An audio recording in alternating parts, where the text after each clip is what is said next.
Alternative ways to fight stress. Stress relief is something that everybody needs to get regularly, no matter how much they complain that they don't have the time. Especially if they complain that they don't have the time.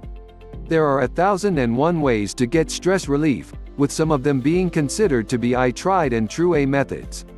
However, there are some problems with these old methods, particularly because the old methods may or may not work that well with people who have Inui mindsets.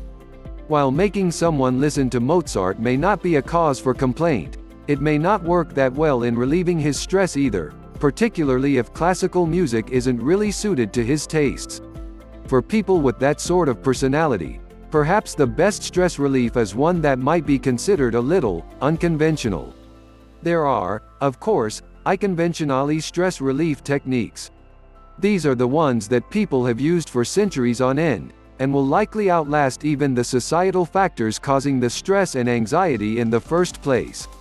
These methods include the aforementioned music, though some more modern genres are better at causing stress and anxiety, rather than relieving them. Another typically suggested one would be exercise, which not only serves as good stress relief, but also has a few other benefits on a person's physical well-being.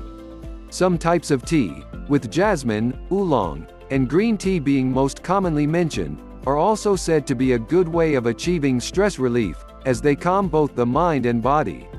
However, as previously stated, these may not work on some people. So, what are the unconventional methods of stress relief? Well, chief among them is physical violence.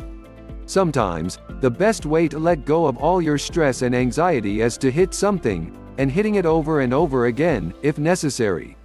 This does not mean that you should go around hitting people at the slightest sign of frustration. This is often suggested as a means of finding release from one's negative emotions, letting go of the stress they cause at the same time. Since it would be unwise and potentially problematic to lash out against people, it is best to lash out against objects such as pillows, stress balls, and the occasional lump of clay.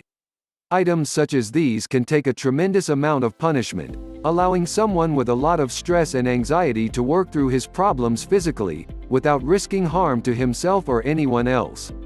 Another alternative comes from the advent of modern internet technology and trends, blogging. Blogging, which is basically a journal or diary that is available on the internet for the general public to read, can really help someone with stress relief in the workplace.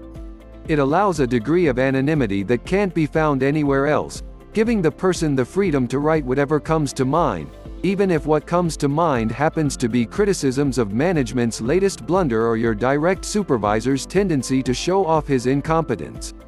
An added benefit is that the blogger can look back into his past entries and hopefully be able to do a little self-analysis at a later date.